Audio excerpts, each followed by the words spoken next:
Evangelio de Lucas, capítulo 11, y vamos a ver el verso número 17.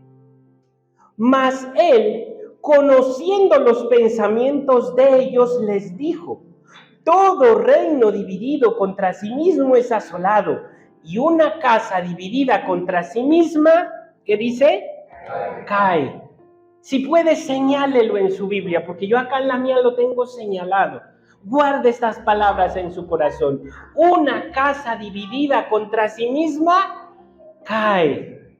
Si nuestro hogar está dividido, nuestro hogar no va a prosperar. Levante su mano derecha y diga y repita conmigo: si mi hogar está dividido, no va a prosperar. Ya puede bajar la mano. Ahora dígase para usted mismo: mi familia es mi responsabilidad. Amén. Su familia es su responsabilidad. Mi familia es mi responsabilidad. Y si mi hogar está dividido, ¿la culpa de quién es? Mía. Si hay hogares divididos, ¿de quién es la culpa? De los padres. Como padres, ¿cuántos padres hay en este lugar? Amén. Algunos o la mayoría somos padres, creo que todos. Tenemos una misión aquí en la tierra. Nuestra misión como padres es sembrar la semilla de Dios en nuestros hijos. Nuestra misión en la tierra como padres es sembrar la semilla de Dios en nuestros hijos. ¿Cómo así?, dirán algunos. En el mundo en el que vivimos, yo creo que usted conoce algún caso de personas que se caracterizan porque en su hogar, en su familia, en varias generaciones, han seguido un legado y una tradición. Por ejemplo, yo conocí a un señor, amigo de mi papá, que él era abogado y tuvo 3 hijos. Y los 3 hijos se convirtieron en abogados. Y no cualquier abogados, buenos abogados. Hay médicos que son los padres médicos y ellos siembran esa semilla de la profesión en sus hijos y los hijos de esos médicos son médicos. Hay empresarios que comienzan un negocio, inician algo y lo inculcan en sus hijos, siembran la semilla de ser empresarios y los hijos de ellos se vuelven empresarios. Y hacen crecer el negocio familiar y lo multiplican, lo hacen más grande. Y yo me pregunté, si esto pasa en el mundo secular, si un abogado puede tener hijos abogados, si un médico puede tener hijos médicos, si un empresario puede tener hijos empresarios, lo lógico, lo aceptable es que un padre cristiano tenga hijos cristianos. Si un abogado, si un médico, si un empresario puede hacerlo, ¿por qué un cristiano no puede hacerlo? Y yo me sorprendo, porque aunque debería ser lo lógico que un papá cristiano tenga a sus hijos todos en la iglesia y todos siendo cristianos, todos sirviendo al Señor, la realidad es otra. Yo traté de pensar, dentro de mi círculo de amistades, dentro de las personas que yo conozco, en una familia cristiana, donde todos sean cristianos. Y sabe, tengo unos amigos donde la mayoría de la familia son cristianos.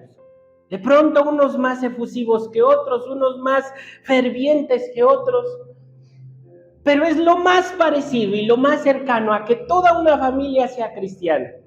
Pero la realidad en la que vivimos es que donde un padre es cristiano y los hijos deberían ser también cristianos, el padre solamente es cristiano. Y hay otra cosa que yo pude entender a través de este mensaje. Si un padre cristiano debe tener hijos cristianos y sembrar la semilla de Dios en sus hijos, lo lógico es que un pastor tenga hijos pastores. Es lo lógico, ¿cierto? Lo lógico es que un pastor que predica la palabra, que ama al Señor, le siembre esa semilla a sus hijos. Y que sus hijos algún día lleguen a servir al Señor.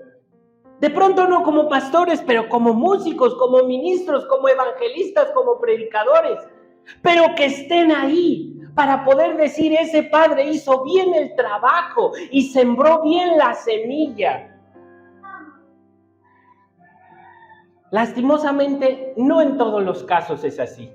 Hay pastores que han hecho bien el trabajo, han criado bien a sus hijos, sembraron la semilla de Dios y tienen a sus hijos pastores. ¡Qué bendición! Hay cristianos que hicieron bien el trabajo, sembraron en sus hijos la semilla del evangelio y tienen sus hijos cristianos, pero no en todos los casos. Y entonces, yo quiero hablar de esos casos donde los hijos no siguen a los padres y los padres siendo cristianos. Y esto nos lleva al versículo que leímos en Lucas 11:17. Una casa dividida contra sí misma cae. ¿Usted alguna vez se ha preguntado por qué si el evangelio es tan bueno? ¿Por qué si el evangelio es amor? ¿Por qué si el evangelio es de Dios? ¿Por qué hay padres que están solos en la iglesia? ¿Por qué no están con sus hijos, con su familia? ¿Por qué hay hijos de pastores que no quieren ser pastores?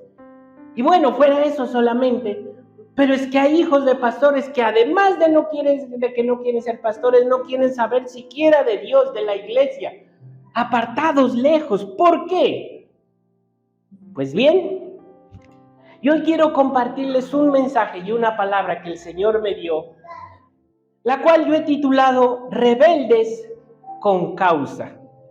Tal vez alguno de ustedes, lo más parecido a este nombre que han escuchado es rebelde sin causa. Yo investigué y rebelde sin causa es un término que se usaba antiguamente. Por allá en los años de 1950 se usaba el término rebelde sin causa para referirse a los adolescentes que iban en contra de la autoridad y el orden y de las cosas, pero que lo hacían sin una razón específica.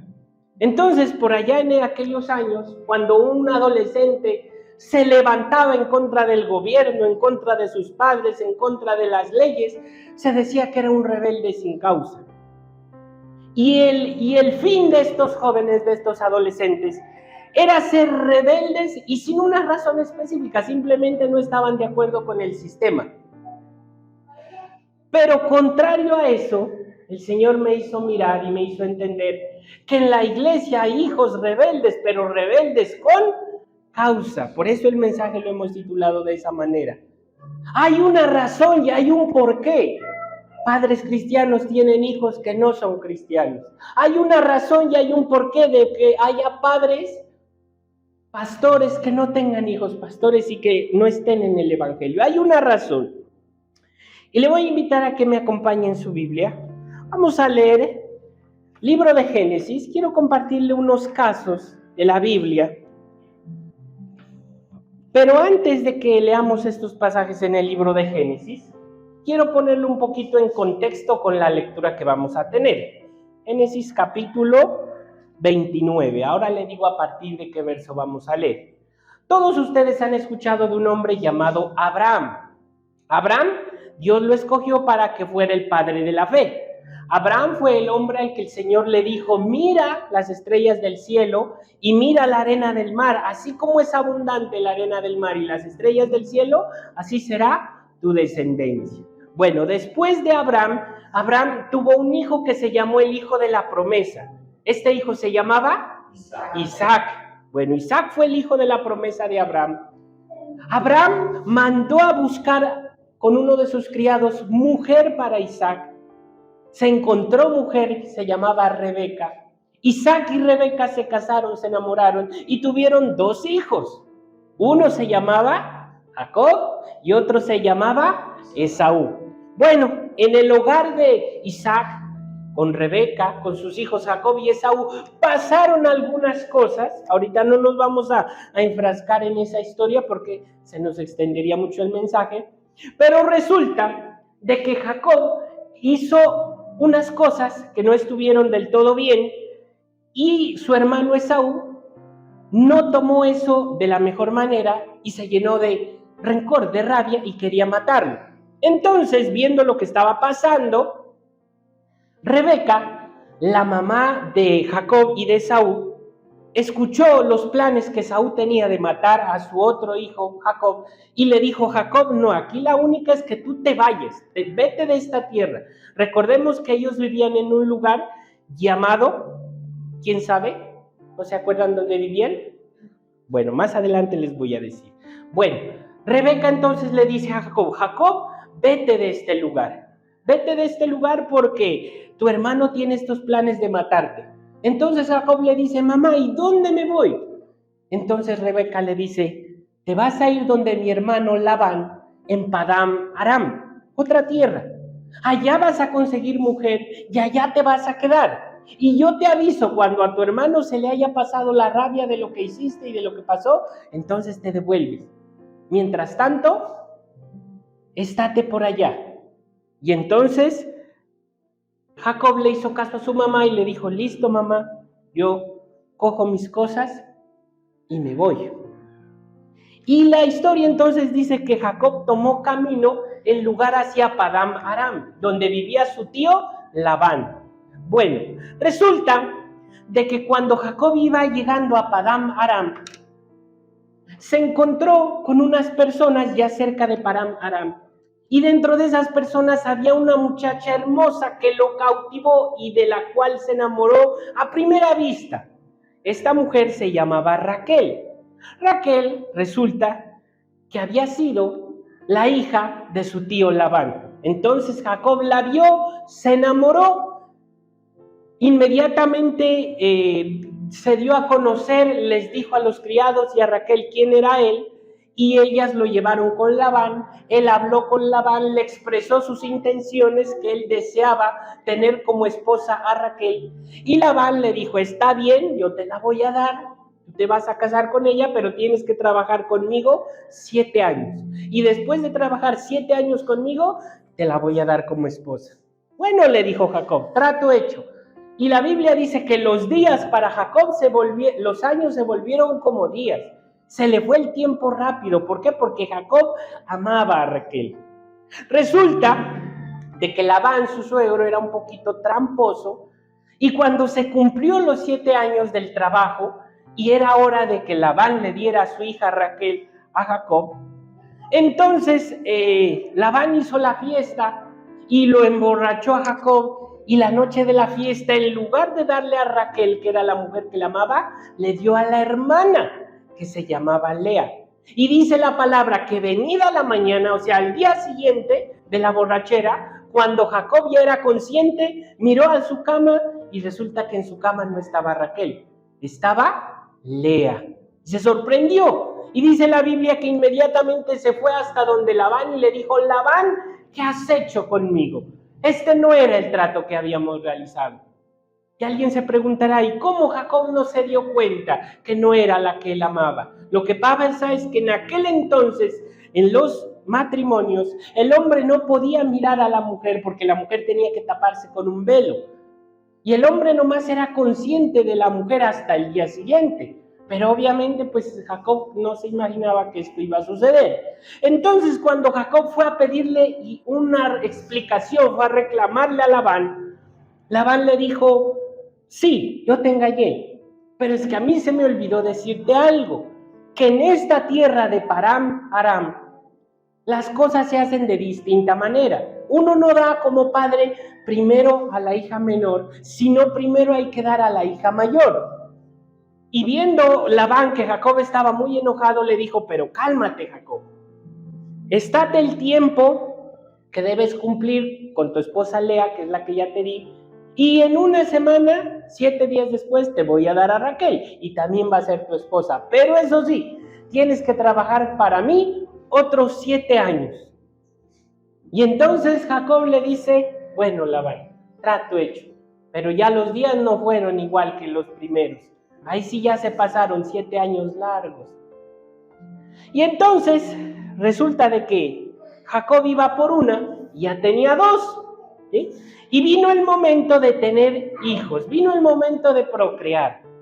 Resulta de que la mujer amada de Jacob, que se llamaba Raquel, no podía tener hijos. Entonces tuvo que tener hijos con Lea, que no era la mujer que él amaba como amaba a Raquel. Y después, viendo esta situación, a Raquel se le ocurrió que era buena idea darle a su sirvienta Jacob, a su marido, para que tuviera hijos por medio de la sirvienta, que se llamaba Bilha. Entonces, Raquel le dice: Jacob, yo te voy a dar a mi sirvienta Bilha, y acuéstate con ella y ten hijos con ella, y vas a nacer como si fueran mis hijos. Jacob le dijo: bueno, y se fue, y nacieron otros hijos.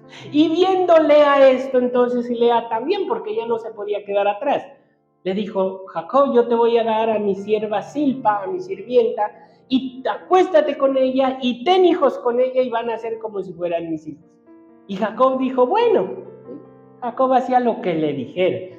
Entonces, a falta de una, ya tenía 4 mujeres, 2 oficiales y 2 secundarias. ¿Sí? 4 mujeres: Raquel, Lea, Silpa y Bilha. Ahora sí, ya que entramos en contexto, vamos a leer lo que dice Génesis capítulo 29, a partir del verso 31. Dice así: los hijos de Jacob. Y vio Jehová que Lea era menospreciada y le dio hijos, pero Raquel era estéril. Y concibió Lea y dio a luz un hijo y llamó su nombre Rubén, porque dijo: ha mirado Jehová mi aflicción, ahora por tanto me amará a mi marido. Esta era una mujer que pensaba que por darle un hijo a su marido, el marido la iba a amar. ¡Qué error! Concibió otra vez y dio a luz un hijo y dijo: por cuanto yo Jehová, que yo era menospreciada, me ha dado también este, y llamó su nombre Simeón. Y concibió otra vez y dio a luz un hijo y dijo: ahora esta vez se unirá mi marido conmigo, porque le he dado a luz 3 hijos, por tanto llamó su nombre Leví. Concibió otra vez y dio a luz un hijo y dijo: esta vez alabaré a Jehová, por esto llamó su nombre Judá, y dejó de dar a luz. Estos son los hijos de Lea. Capítulo 30, verso 1. Viendo Raquel que no daba hijos a Jacob, tuvo envidia de su hermana y decía a Jacob: dame hijos, o si no, me muero. Y Jacob se enojó contra Raquel y dijo: ¿soy yo acaso Dios que te impide el fruto de tu vientre? Y ella dijo: he aquí mi sierva Bilha, llégate a ella y dará luz sobre mis rodillas, y yo también tendré hijos de ella. Así le dio Bilha su sierva por mujer, y Jacob se llegó a ella. Y concibió Bilha y dio a luz un hijo a Jacob. Dijo entonces Raquel: me juzgó Dios y también oyó mi voz y me dio un hijo. Por tanto llamó su nombre Dan. Concibió otra vez Bilha, la sierva de Raquel, y dio a luz un segundo hijo a Jacob. Y dijo Raquel: con luchas de Dios he contendido con mi hermana y he vencido. Y llamó su nombre Neftalí. Viendo pues Lea que había dejado de dar a luz, tomó a Silpa su sierva y la dio a Jacob por mujer. Y Silpa, sierva de Lea, dio a luz un hijo a Jacob. Y dijo Lea: vino la ventura, y llamó su nombre Gad. Y luego Silpa, la sierva de Lea, dio a luz otro hijo a Jacob. Y dijo Lea: para dicha mía, porque las mujeres me dirán dichosa, y llamó su nombre Aser. Fue Rubén en tiempo de la siega de los trigos y halló mandrágoras en el campo y las trajo a Lea su madre. Y dijo Raquel a Lea: te ruego que me des de las mandrágoras de tu hijo. Y ella respondió: es poco que hayas tomado mi marido, sino que también te has de llevar las mandrágoras de mi hijo. Y dijo Raquel: pues dormirá contigo esta noche por las mandrágoras de tu hijo. Cuando pues Jacob volvía del campo a la tarde, salió Lea a él y le dijo: llégate a mí, porque a la verdad te he alquilado por las mandrágoras de mi hijo. Y durmió con ella aquella noche. Y oyó Dios a Lea y concibió y dio a luz el 5.º hijo a Jacob. Y dijo Lea: Dios me ha dado mi recompensa, por cuanto di mi sierva a mi marido, por eso llamó su nombre Isacar. Después concibió Lea otra vez y dio a luz el 6.º hijo a Jacob. Y dijo Lea: Dios me ha dado un buen dote, ahora morará conmigo mi marido, porque le he dado a luz 6 hijos. Y llamó su nombre Zabulón. Después dio a luz una hija y llamó su nombre Dina. Y se acordó Dios de Raquel, y la oyó Dios y le concedió hijos. y concibió y dio a luz un hijo y dijo: Dios ha quitado mi afrenta. Y llamó su nombre José, diciendo: añádeme Jehová otro hijo. ¿Cómo ve esta historia? Yo creo que esto es como una historia de desorden, ¿cierto? Una historia de malas decisiones, un error tras otro error. Pero bueno, con todo esto que le había pasado a Jacob, él tuvo 13 hijos, en los que Jacob tenía un trabajo que hacer.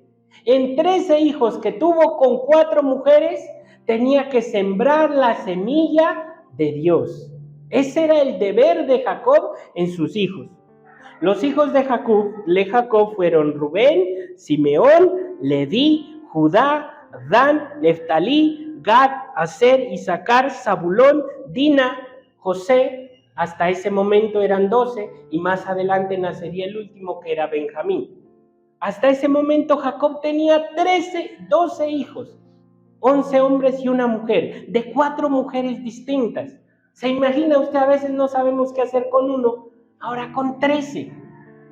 Pero la Biblia dice que Jacob era un hombre rico. O sea que por la parte financiera, Jacob no se preocupaba. Pero hubo un problema con Jacob, que debiendo Jacob sembrar la semilla de Dios en esos 13 hijos, no lo hizo. En lugar de eso, ¿sabe qué hizo Jacob? Dividió su familia. Y le voy a invitar que me acompañe Génesis capítulo 37. Vamos ahí unos versos más adelante. Génesis 37, verso 3 y verso 4.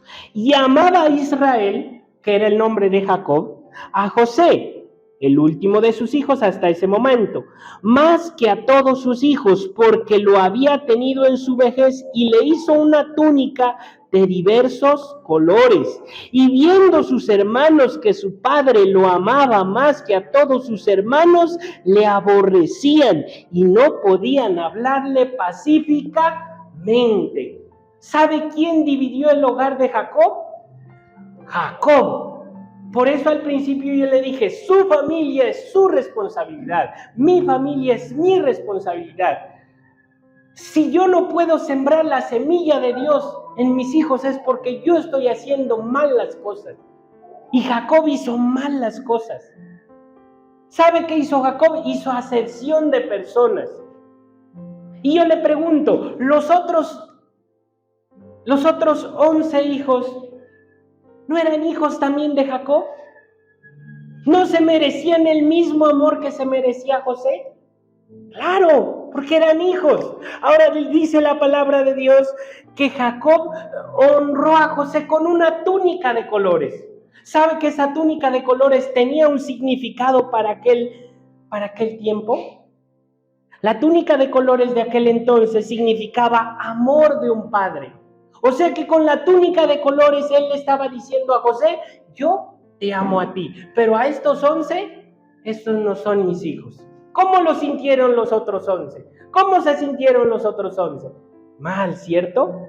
Cuando le dio la túnica de colores, Jacob le estaba diciendo a José, yo en ti confío, pero en estos otros 11 no confío.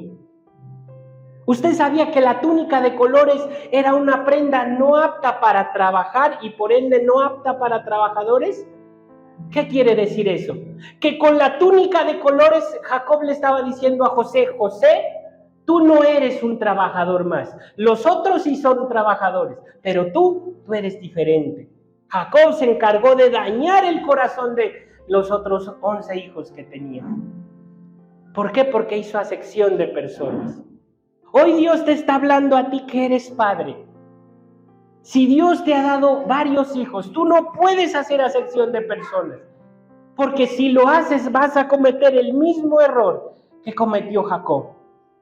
Y yo me he puesto a pensar y me adentré en la historia y dije, luego Jacob no era rico. La túnica de colores era una prenda costosa para aquel entonces. Pero en la riqueza que tenía Jacob, él pudo haber mandado a hacer 12 túnicas de colores, 11 y un vestido, porque una era hija. Y pudo haber hecho una reunión. en el pueblo, con sus amigos, con la gente del campamento, y decirle a todo el pueblo: hoy estamos celebrando que Dios me ha dado 12 hijos, y pudo haberles repartido una túnica de colores a cada uno. Si Jacob hubiera hecho esto, otra hubiese sido la historia. O sea que lo que iba a pasar en un futuro, lo que pasó de que los hermanos vendieron a José, ¿quién era el culpable? Jacob. ¿Quién procuró eso? Jacob. ¿Quién tuvo la culpa? Jacob. ¿Por qué? Porque él hizo acepción de personas dentro de su mismo hogar. Y él dividió su casa. Y como lo decía Lucas 11, verso 17, una casa dividida no prosperará. ¿Sabe que como padres Dios nos llama a mirar a nuestros hijos por igual? Si Dios le ha dado más de un hijo, entonces usted debe amarlo por igual. Si a uno lo quiere 1%, al otro también. Es como los padres que tienen hijos gemelos. Yo no sé si usted conoce alguna pareja de padres que tengan hijos gemelos. Se suele dar que cuando hay niños gemelos, a los dos los visten igualito. Y el uno tiene una camisa verde y el otro también. El uno tiene un pantalón rojo y el otro también. El uno tiene zapatos blancos y el otro también. ¿Por qué? Porque se sobreentiende que son iguales. Nuestros hijos, ninguno es más que otro. Nuestros hijos son iguales. ¿Amén? Y de esta manera se siembra la semilla de Dios en ellos. Si nosotros como padres cristianos queremos un día tener hijos cristianos, entonces no tenemos que hacer como Jacob, que dividió su hogar. Pero encontré un segundo caso de un padre que cometió un error similar. El error de Jacob fue hacer acepción de personas en medio de sus hijos. Pero en Lucas capítulo 15, vamos más adelante, se nos cuenta la historia, la parábola del hijo pródigo. Bueno, para que entremos en contexto también con la historia. Todos sabemos y todos conocemos la historia del hijo pródigo. Resulta de que había un padre que tenía 2 hijos. Un día, el hijo menor miró que la cosa en la casa estaba como aburrida, estaba como cansado de la vida buena que llevaba en su casa. Así que le dijo al padre: bueno, papá, como nosotros somos ricos, como aquí en la casa hay abundancia, dame la parte de las riquezas que me corresponde, que yo me quiero ir a conocer el mundo, quiero ir a descubrir nuevos horizontes. Entonces el papá le dijo: está bien, mijo. Partió las riquezas, esta es la parte que te corresponde, y dice la Biblia que el muchacho cogió ese dinero y se perdió. Se perdió él, se perdió la plata y se perdió todo. La Biblia dice que este muchacho irresponsable se fue a gastar la mujer, se fue a gastar la plata en mujeres, en trago, en desórdenes. Y por allá, cuando ya estaba bien mal, cuando ya no tenía ni qué comer y estaba comiendo la comida de los cerdos, se acordó de que él tenía una casa y de que él tenía un padre. Y entonces dijo: no, pues yo como que me voy a regresar a mi casa y le voy a decir a mi papá que aunque sea me haga uno de sus trabajadores, pero pues que me reciba. La historia dice que el joven volvió y el papá lo estaba esperando y lo abrazó. Y el papá, como era su hijo y como lo amaba, lo mandó a vestir, a cambiar, a bañar, a ponerle un anillo en el dedo, y mandó a matar un becerro gordo, porque su hijo que se había perdido había regresado. Esta es la parábola del hijo pródigo. Hay una gran enseñanza a través de esta parábola, pero resulta que la historia no termina ahí. Resulta que hay un segundo hijo, el hijo mayor. Dice la historia que estaba la música, el jolgorio, el festejo en la casa de este padre. Y de pronto el hijo, que venía de trabajar la tierra, venía tal vez sucio, cansado, y escuchó la música en la casa. Y dijo: ve, ¿qué será esta música? Hoy no es día de fiesta. Y se acercó a la casa y llamó a uno de los criados y le dijo: bueno, ¿qué es lo que está pasando? Ah, le dijo: lo que pasa es que tu hermano ha regresado. Y él se quedó atónito, ¿no? ¿Cómo que ha regresado? Sí, le dijo: tu hermano ha regresado. Y vieras cómo regresó. Parecía un muerto de hambre. pero tu papá lo mandó a bañar, a limpiar, le puso los anillos en el dedo y mandó a traer el becerro gordo y están celebrando que él regresó. ¿Cómo?, dijo él, y se enojó. Y entonces el siervo se fue para adentro y le dijo: señor, allá afuera está su hijo mayor, ya llegó. Y el papá entonces salió a ver qué era lo que estaba pasando. Vamos a leer desde el verso número 28.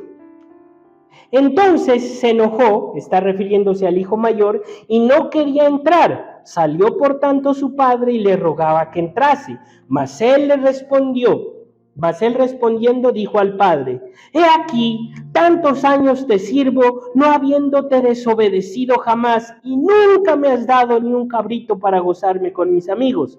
Pero cuando viene tu hijo, que ha consumido tus bienes con rameras, has hecho matar el becerro gordo. Entonces le dijo el papá: hijo, tú siempre estarás conmigo y todas mis cosas son tuyas.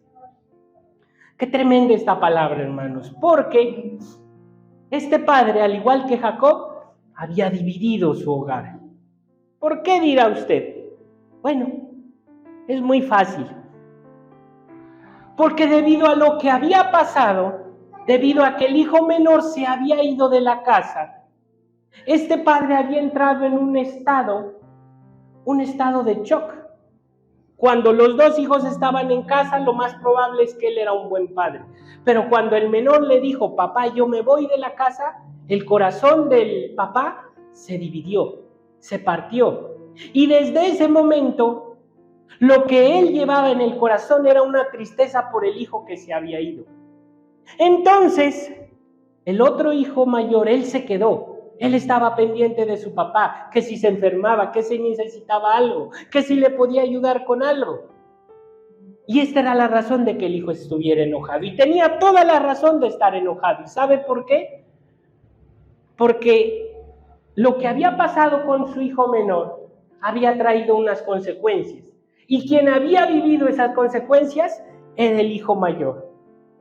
Por la tristeza del papá de haber perdido a su hijo menor, el papá se había vuelto indiferente, se había vuelto frío, lo había menospreciado. Y esta es la oportunidad en que el hijo mayor le hace el reclamo y le dice: ¿cómo, papá?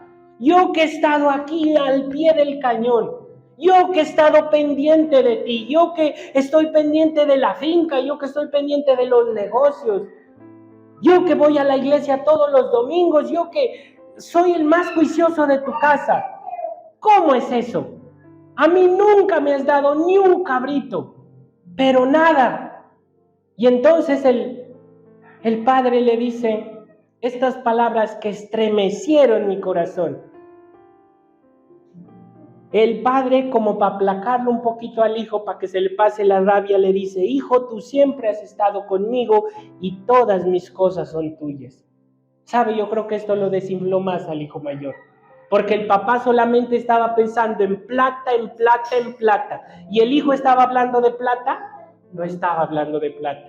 Dicho de otra manera, el hijo le estaba diciendo: ¿y a mí de qué me sirve tener tierra, tener plata, si tú no me das un abrazo, una palabra de aliento, si lo que yo hago en esta casa para ti no vale nada? Tenía toda la razón de quejarse el hijo mayor. Tenía toda la razón de enfrentar a su papá. Porque el papá, a pesar de la pérdida del hijo, podía haber hecho una reunión y una comida y decirle a los siervos, a la gente: ustedes saben, mi hijo menor se fue y eso me trae gran tristeza, pero aquí está mi hijo mayor, el que se quedó conmigo, el que está conmigo, el que lucha, el que saca esto adelante. Pero nada. El hijo mayor era ignorado. Para él no había una palabra de aliento, para él no había un te quiero, para él no había un gracias, hijo, por lo que haces. Para él no había un estoy orgulloso de ti, hijo. Y todavía el papá le sale con esto y decirle: todo lo que hay aquí, esto es tuyo. ¿Y para qué quiero yo tierra? ¿Para qué quiero yo? Si lo más importante que es tu amor y tu cariño no lo tengo. Este papá se había encargado de dividir su hogar. Qué tristeza.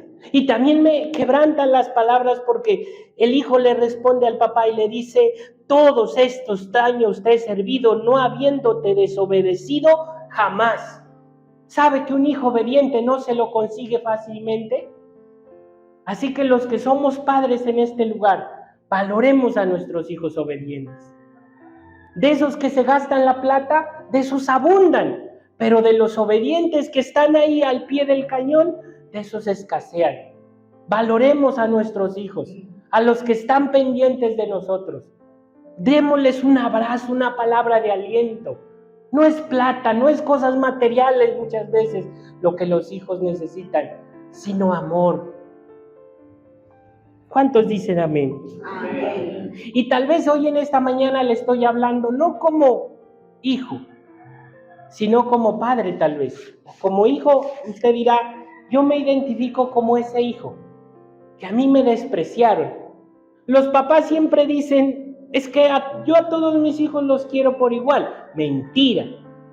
Con las palabras el papá dice: yo a todos mis hijos los quiero por igual, pero con sus hechos demuestran algo diferente.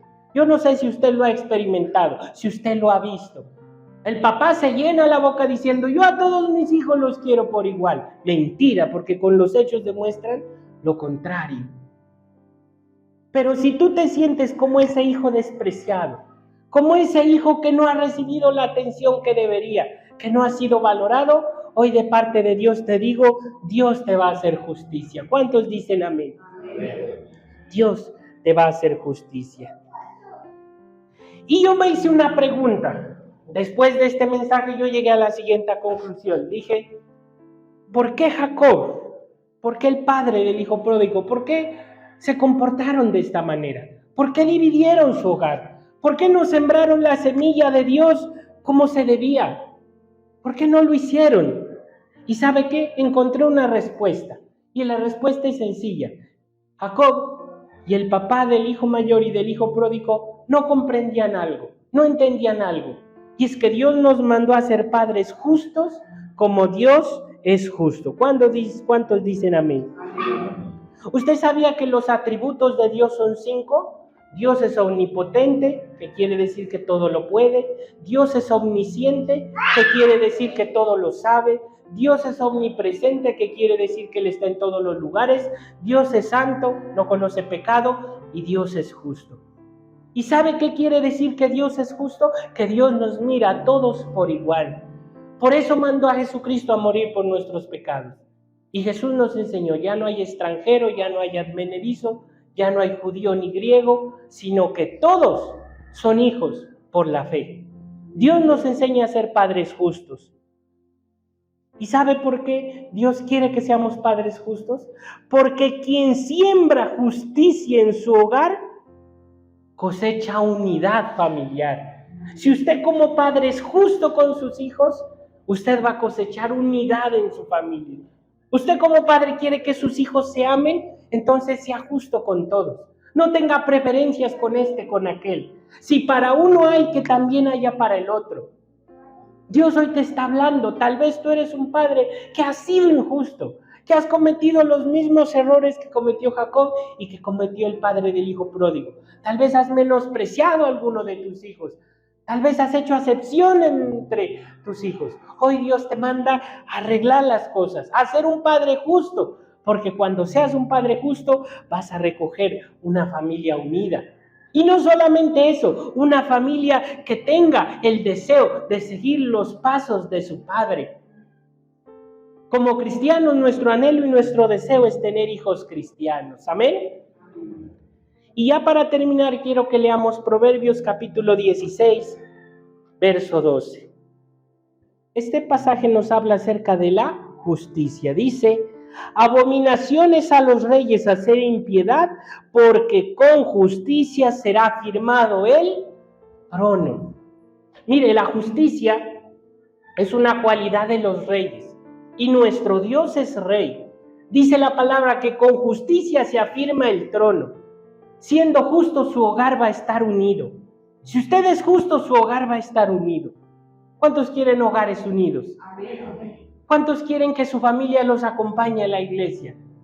Entonces Dios nos manda a unir nuestro hogar, a ser justos con nuestros hijos, a amarlos por igual, a valorar sus esfuerzos, a valorar sus sacrificios. Eso es lo que Dios quiere como padres.